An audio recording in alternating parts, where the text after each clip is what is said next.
Hello everyone, this is Ashish and you are watching Legalese, and in this particular video we are going to understand chapter 2 and chapter 2 में भी basically हम समझेंगे section 21 को, section 21 of Indian Penal Code 1860 जो basically बात करता है public servant की। तो basically मैं आपको precisely बता दूँ, देखो किन किन लोगों को हम पब्लिक सर्वेंट मानेंगे ये डिफाइंड है इंडियन पिनल कोड में सेक्शन 21 में। तो सेक्शन 21 में बेसिकली 12 हेड्स हैं, 12 डेफिनेशंस अलग अलग दी हुई हैं कि हमें किन किन लोगों को हमें बेसिकली पब्लिक सर्वेंट हम कंसीडर करेंगे अगर हम इंडियन पिनल कोड में किसी भी व्यक्ति को पनिशमेंट देना है या हमें कोई पब्लिक सर्वेंट टर्म अगर उस पर्टिकुलर ऑफेंस में यूज़ है तो किन किन लोगों को हम पब्लिक सर्वेंट मानेंगे या मान सकते हैं, वो सेक्शन 21 बताता है।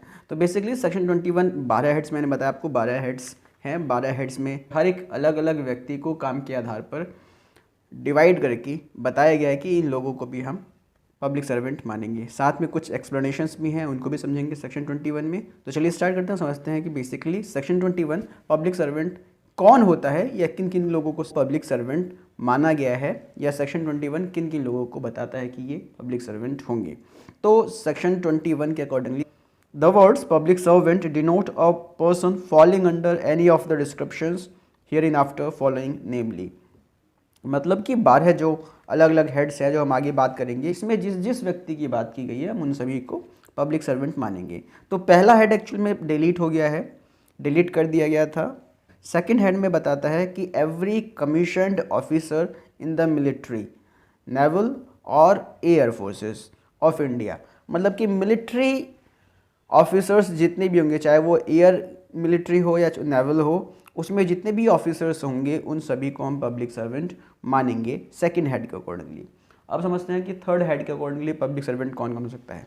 एवरी जज including any person empowered by law to discharge whether by himself or as a member of any body of persons any adjudicatory functions। मतलब कि कोई भी जज जिसके पास पावर है या जिसको लॉ ने एम्पावर किया हुआ है कि वो कोई भी एडजुडिकेटरी फंक्शंस या तो खुद जो है उसको डिस्चार्ज कर सके या as a member of any body of persons, या कोई जो है बॉडी ऑफ पर्सन्स है उसका एज अ मेंबर होकर वो उस एडजुडिकेटरी फंक्शन को डिस्चार्ज कर सके, उसको भी हम पब्लिक सर्वेंट मानेंगे। अब समझते हैं कि फोर्थ हेड में किसको पब्लिक सर्वेंट माना गया है।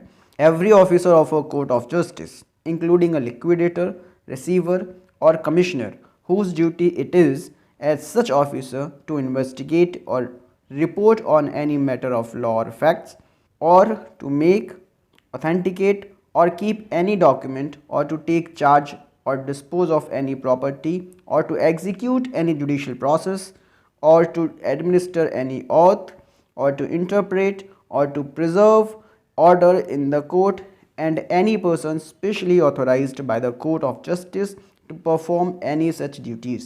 देखो फोर्थ में कुछ ज़्यादा ही एलैबोरेट किया गया है, हर एक प्रॉपर वर्क की बात की गई है कि जो आदमी इन सभी कामों को कर सकता है उसको हम पब्लिक सर्वेंट मानेंगे। एक बार दोबारा से फोर्थ हेड को दोबारा से पढ़ते हैं। Every officer of a court of justice, मतलब कि कोर्ट का कोई भी ऑफिसर, चाहे वो लिक्विडेटर हो, चाहे वो रिसीवर हो, चाहे वो कमिश्नर हो, हुज ड्यूटी इट इज़, जिसका काम ये है as such officer to investigate, या जो इन्वेस्टिगेट कर सकता हो, और report on any matter of law और फैक्ट, जो किसी भी लॉ और किसी फैक्ट पर अपने जो है रिपोर्ट को सबमिट कर सकता हो या रिपोर्ट को बना सकता हो, टू मेक और टू ऑथेंटिकेट, या उस रिपोर्ट का सत्यापन करता हो, और कीप एनी डॉक्यूमेंट, जिसका काम डॉक्यूमेंट को रखना हो, और टू टेक चार्ज और डिस्पोज ऑफ एनी प्रॉपर्टी, या किसी प्रॉपर्टी को पर चार्ज लेना हो या उसको डिस्पोज करना हो, और to execute any judicial process, या किसी भी जुडिशियल प्रोसेस को एग्जीक्यूट करना हो, उसका इम्प्लीमेंटेशन करना हो, और टू एडमिनिस्टर एनी ओथ, या किसी से ओथ लिवाना हो, और टू इंटरप्रेट, या किसी भी चीज़ को इंटरप्रिटेशन करना हो, किसी भी जो है नॉर्मल लॉ हो या फैक्ट हो, कुछ भी हो जो इंटरप्रेट करता हो, और to preserve order in the court, या जो भी कोर्ट का ऑर्डर है उसको प्रिजर्व करके रखता हो। प्रिजर्व करके रखने का मतलब कि जो भी कोर्ट में होना है, जो भी ऑर्डर पास होना है उसको जो उसने प्रिजर्व किया हो। And every person specially authorised by the court of justice to perform any such duties, मतलब कि कोई भी व्यक्ति जो इन सभी कामों को करता हो उसको हम पब्लिक सर्वेंट मानेंगे। ये बोलता है फोर्थ हेड सेक्शन 21 का। अब समझते हैं कि फिफ्थ हेड में किसको हम पब्लिक सर्वेंट समझेंगे। एवरी जूरीमैन, असेसर और member of panchayat assisting a court of justice और पब्लिक सर्वेंट। तो कोई भी जूरी मैन हो, कोई भी असेसर हो या कोई भी पंचायत का मेंबर हो जो कोर्ट ऑफ जस्टिस को असिस्ट करता हो, उसकी हेल्प करता हो, या किसी पब्लिक सर्वेंट की कोई भी आदमी हेल्प कर रहा है, हम उसको भी पब्लिक सर्वेंट मानेंगे। अब समझते हैं कि फिफ्थ हेड में किन लोगों को पब्लिक सर्वेंट माना गया है। एवरी आर्बिट्रेटर और other person to whom any case or matter has been referred for decision or report by any court of justice or by any other competent public authority। किसी भी arbitrator को या किसी भी ऐसे दूसरे व्यक्ति को जिसको कोर्ट ने कोई मैटर रेफ़र किया हुआ है उसमें डिसीज़न देने के लिए, उसको भी हम पब्लिक सर्वेंट मानेंगे।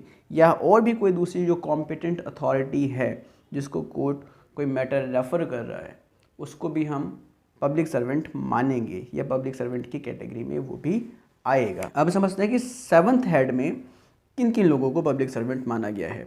सो every person who holds any office by virtue of which he is empowered to place और keep any person in confinement. मतलब कि उस व्यक्ति को जिसके पास पावर है कि वो किसी भी व्यक्ति को कन्फाइनमेंट में रख सके, जिसको जो है कन्फाइन कर सके, उसको भी हम पब्लिक सर्वेंट मानेंगे। Any person who has a power to confine any person would be considered as a public servant.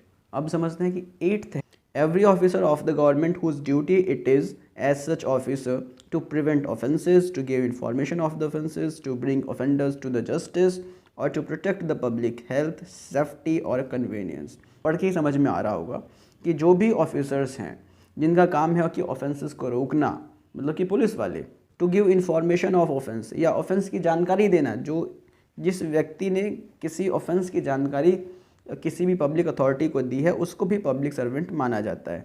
To bring offenders to justice, या जो ऑफेंडर्स को जो है पुलिस के पास ला रहा है या कोर्ट के पास ला रहा है, उसको भी पब्लिक सर्वेंट मानेंगे। और to protect the public health, safety and convenience, public health, public safety या पब्लिक कन्वीनियंस को जो प्रोटेक्ट कर रहा है उसको भी हम पब्लिक सर्वेंट की कैटेगरी में रखेंगे। अब समझते हैं कि नाइन्थ हेड में किन लोगों को पब्लिक सर्वेंट माना गया है। So every officer whose duty it is as such officer to take, to receive और कीप और expend any property on behalf of the government. तो एक ऐसा ऑफिसर जिसका काम है किसी भी प्रॉपर्टी को लेना, रिसीव करना, रखना, उसको एक्सपेंड, बट ये याद रखो कि ये he is not doing it on his for his personal use. If any officer is authorized to receive, to take, to keep, to expend any property on behalf of the government, he would be considered as a public servant। थोड़ा सा और आगे पढ़ते क्या कह रहा है, और to make any survey, assessment और contract on behalf of the government, मतलब कि अगर वो सर्वे करने के लिए ऑथोराइज्ड है, कॉन्ट्रैक्ट करने के लिए ऑथोराइज्ड है, किसी भी चीज़ को एसेस करने के लिए ऑथोराइज्ड है गवर्नमेंट के बिहाफ से, उसको भी हम पब्लिक सर्वेंट मानेंगे। और आगे थोड़ा सा बढ़ते हैं, क्या बोल रहा है ये, to execute any revenue process or to investigate or to report on any matter affecting the pecuniary interest of the government। मतलब कि किसी भी रेवेन्यू प्रोसेस को एग्जीक्यूट करने में या किसी भी मैटर को इन्वेस्टिगेट करने में, उसमें रिपोर्ट फाइल करने में, ऐसा कोई काम कर रहा है वो जिससे किस गवर्नमेंट की पैक्यूनियरी इंटरेस्ट, मतलब कि जो गवर्नमेंट की मॉनिटरी इंटरेस्ट है वो अफेक्ट हो रही है, तो उस पर्टिकुलर ऑफिसर को भी हम पब्लिक सर्वेंट मानेंगे। और आगे पढ़ते हैं क्या बोल रहा है ये, और टू मेक, ऑथेंटिकेट और to keep any document relating to the any pecuniary interest of the government. किसी भी डॉक्यूमेंट को बनाना, उसका सत्यापन करना या उस डॉक्यूमेंट को अपने पास रखना जो गवर्नमेंट की पैक्यूनियरी इंटरेस्ट को, मतलब कि मॉनिटरी इंटरेस्ट को अफेक्ट करता हो, उसको, उस ऑफिसर को भी हम पब्लिक सर्वेंट मानेंगे। और क्या बोल रहा है आगे, और to prevent the infraction of any law for the protection of the pecuniary interest of the government। और ऐसे लॉज को प्रोटेक्ट करना जिससे जो है गवर्नमेंट की जो मॉनिटरी इंटरेस्ट है वो प्रोटेक्ट हो, उस व्यक्ति को भी हम, उस ऑफिसर को भी हम पब्लिक सर्वेंट मानेंगे। तो अब समझते हैं कि टेंथ हेड में किन किन लोगों को पब्लिक सर्वेंट माना गया है। Every officer whose duty it is as such officer to take, receive, keep or expend any property, to make any survey or assessment or to levy any rate or tax, for any secular common purpose of any village, town or district, or to make, authenticate or keep any document for the ascertaining of the rights of the people of any village, town or district। देखो ध्यान से समझो इसको। As officer to take, receive, keep और expend any property, किसी भी property को लेना, उसको रिसीव करना, उसको रखना, उसको एक्सपेंड करना। टू मेक एनी सर्वे और असेसमेंट और टू लेवी एनी रेट और tax for any secular common purpose of any village, town, district. मतलब कि किसी भी पर्टिकुलर विलेज, टाउन या डिस्ट्रिक्ट की सेक्युलर कॉमन पर्पस के लिए किसी भी पर्टिकुलर प्रॉपर्टी को या किसी भी पर्टिकुलर टैक्स को सर्वे करना, एसेस करना या उसको लेवी करना, जो भी ऑफिसर इस काम को कर रहा है उसको भी हम पब्लिक सर्वेंट मानेंगे। और आगे ये क्या कह रहा है, और टू मेक, ऑथेंटिकेट और keep any document for the ascertaining of the rights of the people of any village, town और डिस्ट्रिक्ट। और किसी भी पर्टिकुलर विलेज, टाउन या डिस्ट्रिक्ट कि किसी भी व्यक्ति के राइट को एसरटेन करने के लिए अगर किसी भी डॉक्यूमेंट को वो बना रहा है, ऑथेंटिकेट कर रहा है, उसको अपने पास रख रहा है, तो उस व्यक्ति को भी हम पब्लिक सर्वेंट मानेंगे। ये है 10th। तो 9th और 10th दोनों ही इंक्लूसिव डेफिनेशन है जो बता रहा है कि जो ये पर्टिकुलर काम जिस व्यक्ति को असाइंड है उसको भी हम पब्लिक सर्वेंट मानेंगे। अब 11th हेड में किन किन लोगों को बोला गया है पब्लिक सर्वेंट, ये समझते हैं। Every person who holds any office in virtue of विच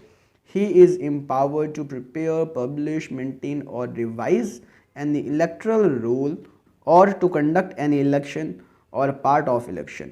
मतलब कि उस पर्टिकुलर व्यक्ति को जिसके पास इलेक्ट्रल रोल को प्रिपेयर, पब्लिश, मेंटेन और रिवाइज करने का पावर है, या जिस पर्टिकुलर व्यक्ति के पास इलेक्शंस कंडक्ट करवाने का पावर है, उस व्यक्ति को भी हम पब्लिक सर्वेंट मानेंगे।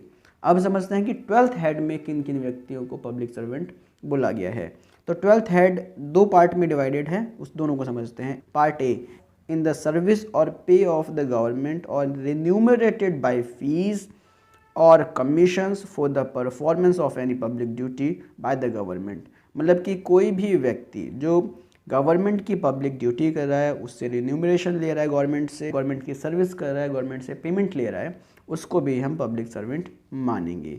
सब हेडिंग बी में कह रहा है कि इन द सर्विस और pay of a local authority, a corporation established by central, provincial और स्टेट एक्ट और a government company as defined in section 617 of the companies act. तो कोई भी व्यक्ति जो लोकल अथॉरिटी या किसी भी कॉरपोरेशन, ऐसा कॉरपोरेशन जो सेंट्रल या प्रोविंशियल या स्टेट एक्ट के थ्रू जो है कोई ऐसा कॉरपोरेशन बनाया गया है, या कोई ऐसी गवर्नमेंट कंपनी जो कंपनीज एक्ट के सेक्शन 617 में डिफाइंड है, उसका भी अगर कोई एम्प्लॉई है और उस कंपनी की या उस पर्टिकुलर कॉरपोरेशन की या लोकल अथॉरिटी की अगर जॉब कर रहा है, सर्विस कर रहा है और उससे पेमेंट रिसीव कर रहा है, तो उस पर्टिकुलर व्यक्ति को भी हम पब्लिक सर्वेंट मानेंगे। तो ये थे टोटल 12 हेड्स जिसमें पब्लिक सर्वेंट की पूरी इंक्लूसिव डेफिनेशन डिफाइंड है कि किन किन लोगों को काम के आधार पर हम पब्लिक सर्वेंट मानेंगे। इसमें 3 एक्सप्लेनेशंस हैं, तीनों एक्सप्लेनेशंस को समझ लेते हैं प्रॉपर्ली। किस तरीके से एक्सप्लेन करके ये बता रहा है कि किन किन लोगों को हम पब्लिक सर्वेंट मानेंगे। Explanation number 1, persons falling under any of the above descriptions are public servant whether appointed by the government or not। देखो एक्सप्लेनेशन 1 कह रहा है कि जो हमने ये ऊपर 12 हेड पढ़े हैं पब्लिक सर्वेंट के डेफिनेशंस के, उसमें अगर कोई भी व्यक्ति ये पर्टिकुलर काम कर रहा है और उसको गवर्नमेंट ने अपॉइंट किया है या नहीं किया है, नो मैटर, अगर वो कोई आदमी ये 12 हेड में जितने भी काम डिफाइंड है अगर उनको कर रहा है तो हम उसको पब्लिक सर्वेंट मानेंगे। ये ज़रूरी नहीं है कि उसको गवर्नमेंट ने उस काम को करने के लिए अपॉइंट किया ही है या नहीं किया है। अब समझते हैं कि एक्सप्लेनेशन 2 क्या कहता है। एक्सप्लेनेशन 2 कहता है कि wherever the words public servant occur, they shall be understood of every person who is in actual possession of the situation of the public servant, whatever legal defect there may be in his right to hold that situation। देखो इसका मतलब यह है कि अगर किसी भी proceeding में, फॉर एग्जांपल इसको समझाओ, अगर किसी भी प्रोसीडिंग में कहीं भी पब्लिक सर्वेंट, कोर्ट प्रोसीडिंग हो या कुछ भी हो XYZ, अगर कहीं भी वर्ड पब्लिक सर्वेंट मिलता है कोर्ट की प्रोसीडिंग्स हो या फिर किसी भी प्रोसीडिंग में अगर पब्लिक सर्वेंट वर्ड मिलता है और वो पब्लिक सर्वेंट वर्ड उस पर्टिकुलर सिचुएशन में हर एक व्यक्ति के लिए यूज़ होगा, हर एक व्यक्ति उसमें इंक्लूड होगा जो उस पर्टिकुलर सिचुएशन में काम कर रहा था, और इस चीज़ से कोई फ़र्क नहीं पड़ता कि उस पर्टिकुलर व्यक्ति को वहाँ पे लीगली अपॉइंट किया गया था या नहीं किया गया था। अब एक्सप्लेनेशन 3 क्या कहता है, इसको समझ लेते हैं। एक्सप्लेनेशन 3 कहता है the word election denotes an election for the purpose of selecting of any legislative, municipal or other public authority of whatever character, the method of selection to which by or under any law prescribed as by election। तो यहाँ पर explanation 3 ये समझाने की कोशिश कर रहा है कि इलेक्शन का मतलब हुआ कि किसी भी प्रोसेस से, किसी भी पर्पस से, किसी भी व्यक्ति को, चाहे वो लेजिस्लेटिव हो, चाहे वो म्यूनसिपल हो, चाहे वो पब्लिक अथॉरिटी का कोई भी पर्सन है, उसको इलेक्ट करने के लिए जो भी प्रोसेस है उसको हम इलेक्शन बोलेंगे। तो ये था बेसिकली सेक्शन 21 जो एक इंक्लूसिव डेफिनेशन देता है पब्लिक सर्वेंट की कि किन किन व्यक्तियों को काम के आधार पर हम पब्लिक सर्वेंट मानेंगे। I hope you have got the whole point. Thank you very much, take care, bye bye.